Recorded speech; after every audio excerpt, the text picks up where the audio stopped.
Bitcoin officially lives on Cardano. This is the biggest news story that we've had over the weekend, and this is really exciting stuff.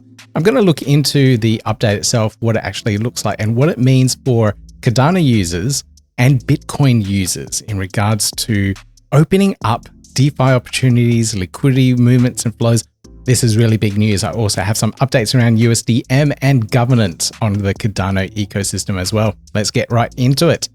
All right, so the first up, this is the main headline that we need to look into, and it's about Bitcoin OS. This team has been building since for quite a while now, about 6-8 months. They've announced their work with the Cardano ecosystem, and this is to bring DeFi to the Bitcoin ecosystem and using Cardano as that DeFi layer. Decentralized finance, that's what we're looking at here. And they announced yesterday that they had successfully migrated or moved over Bitcoin to the Cardano ecosystem without a bridge. Now, if you watch my previous video about Milcometer, a side chain that was built for Cardano to bring in EVM, Ethereum Virtual Machine capabilities, that side chain didn't go too well because of all the bridges that were required. And in 2022, there were a lot of bridge hacks, and there were a focus point of vulnerabilities. If a hacker can get into a bridge and unlock its assets, then it could liquidate the whole thing and ruin all those protocols that rely on the bridge. So those bridges are there to bring and lock assets and move them to other chains. But because bridges are a centralized attack point, hackers look at them and try to break through.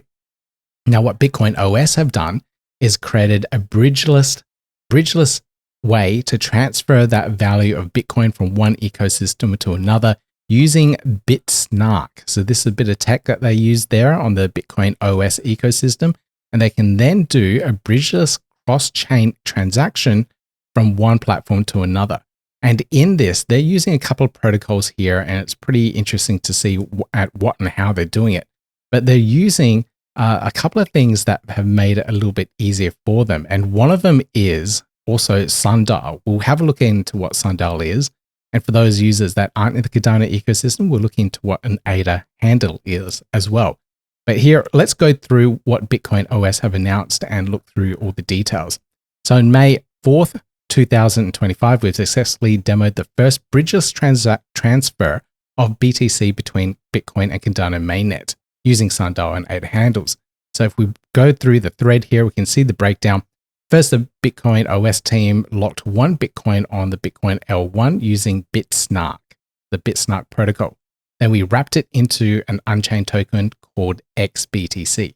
So there seems to be some sort of level of wrapping and creating a synthetic asset. So this is being done on the Bitcoin layer.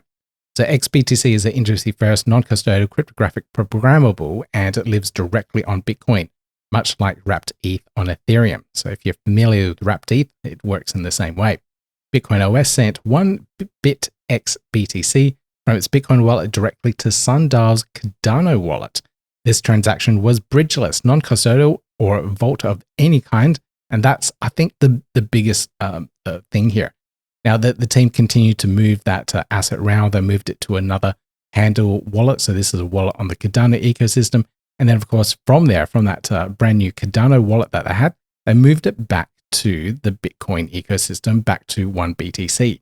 So this is really exciting stuff, because now that we can move Bitcoin from one chain to another and back, users from the Bitcoin ecosystem can easily unlock DeFi opportunities that are happening on the Cardano ecosystem. So they can use it in DEXs, they can use it in borrowing, lending, they can provide liquidity, they can swap it for stablecoin assets, whatever it might be. They have a lot of options now. Now, the team also have all of the transactions here. You can check out this particular Google Doc, and you can go through each one of these links here and look at the transactions on chain to find out exactly what's going on with each one of them. Now, the one that I'll point out here, this is the movement of the BTC from one wallet to another. And you can see a little bit of leftover Bitcoin dust on the way there. So that's starting to appear on the Cardano Explorer now too. So this is really exciting. I really like it. Now, if we have a look back at what Bitcoin OS is, you can find more info about it at bitcoinos.build. but they're integrating all sorts of DeFi opportunities for Bitcoin users. They're looking at all the UTXO chains, that's unspent transaction outputs. These are the same way that Bitcoin's built. So Cardano is built the same way. There's multiple other chains as well, but they're looking for those type of integrations because it is so similar to Bitcoin. It just makes it easier to code the same way. We've got our friends there from Tokyo. If you can see that, that's the Tokyo wallet. If you haven't checked that one out yet, big shout out for them. But what about these other protocols here? So the Bitcoin OS team said that they use Sundial and also ADAOZ. Now, for those that don't know about Sundial, they're a platform that's building on top of Midgard, an L2 solution that is designed for scaling. But here, let me read this little caption here. The first sophisticated L2 on Cardano designed from scratch for enhanced scalability and lower transaction costs, utilizing trustless BTC bridges via ZK-proof tech and featuring institutional-grade compliance reporting and risk management. So this is I think it's going to be a very useful protocol that's being built, and a lot of Bitcoin will be passing through this protocol that these guys are building. I think, well, obviously it's already been built and it's being used by the Bitcoin OS team already. But if you want to learn more about this particular protocol here, you can check it out at sundialprotocol.com. The other protocol that they mentioned was the handle. So this is essentially a vanity address for your Cardano wallet. So normally you have a really long address that you can't remember, but you can change it to something memorable, such as $handle, and that will redirect any of the assets to the address that it is mapped to. Now, these guys have also done this for Bitcoin. So you can assign a Bitcoin address to your handle as well. So this gives users on both of those chains the ability to transfer value directly to their handle address on either ecosystem. So I think this is going to ease that usability between both the chains. So this makes things a lot more appealing for anyone that is using them. So this is hugely significant for anyone in the Cardano ecosystem and anyone in the Bitcoin ecosystem. Super excited that the team have finally reached this milestone, this point in time for this work. We've been hearing about this since late last year. I think it was October and November last year when the team officially announced this at the Cardano Summit. And we finally are seeing the fruits of their labor come into play and see it all on chain. So amazing work to the Bitcoin OS team. I know it's a little controversial sometimes with some of the stuff that they say within the Cardano space, but totally understand it, totally get it. And it's awesome to see them continually to build and deliver what we are all anticipating. Now, we will see some more development around Bitcoin and Cardano. It was hinted by IOG from Charles himself that they are working on something similar to this Bitcoin OS side of things, moving Bitcoin from one chain to another back to Cardano. And they're going to demo that at the big Bitcoin conference later this year. So we will see that in a couple of months' time. And we'll see what IOG, Charles himself, has brought to the ecosystem. So we've got competitors here. We've got more than one thing building out at this point in time. Now, I suspect this tech may have been ready a couple of months ago, but with things such as consensus coming up just around the corner in Toronto this month, I suspect that they're ramping up advertising and marketing for what they've built now, so it ties in directly and nicely with consensus with a lot more eyeballs and interest on it. There's a lot of timing when it comes to the crypto space here. You got to launch and know when to speak about and launch things at the right time, so you get the most amount of eyeballs and exposure so you can actually drive up usage of whatever you're building. So this is very well timed, I think, and I'm looking forward to seeing what the team come out with next, what their next announcement is. Now, my next news story here, I've got updates from USDM. So the Moneta team did launch the retail launch of the protocol last week, and you can now mint in any of these 19 states across the United States. And we've seen inflows of liquidity now. So more and more people are minting USDM on the protocol. So it's not in the millions, but it's definitely in the tens of thousands every day. More and more is minting. So we've got 1st of May here. We got when it launched 75,000, got 86,000, we got 21,000 there, and then 91,000 on the 3rd. Then we got a bit of a burn there. But you can see more and more liquidity is coming in. And like I said, it's not in the millions, but it's definitely retail users coming in, minting on a daily basis, looking for those opportunities on various protocols such as liquid finance or other borrowing lending protocols, or even the DEXs where there are stable swaps where users are gaining rewards for all of their participation in the ecosystem. So this is nicely ramping up at the same time that Bitcoin OS is coming in. Maybe we'll see a lot of Bitcoin BTC, like a native BTC that's on Cardano, paired up with USDM minting right now. So we'll see a lot of pairs there, a lot more liquidity coming in, a lot more activity. Can't wait to see what happens there. But congratulations to the Moneta team there for getting so far with USDM. You guys have done a lot for the Cardano ecosystem. Now, if you want to be a part of the USDM Moneta ecosystem, you can actually invest, not just speculate in their token, but be an actual investor in their company and buy into their crowdfunding at the moment that they're doing on Chainraise. So W3I is their parent company, and Chainraise is the platform that they're using. And you can buy and invest in their company itself. Now, this isn't an endorsement. I'm not being paid by the team here at all, but you can, as an investor, look up more information about what they're doing on Chainraise and be a part of this future of the Cardano ecosystem with the USDM stablecoin. So really exciting stuff there. So I can't put links to it down below, but you can Google search it and hopefully you can find more information about Moneta's Chainraise initiative here to build up their company. Now, the other big news in the ecosystem is the governance side of things. And we're at the end of this governance budget reconciliation process for Intersect. And it looks like, quick stats, 39 proposals have currently crossed the threshold out of the 194 submitted.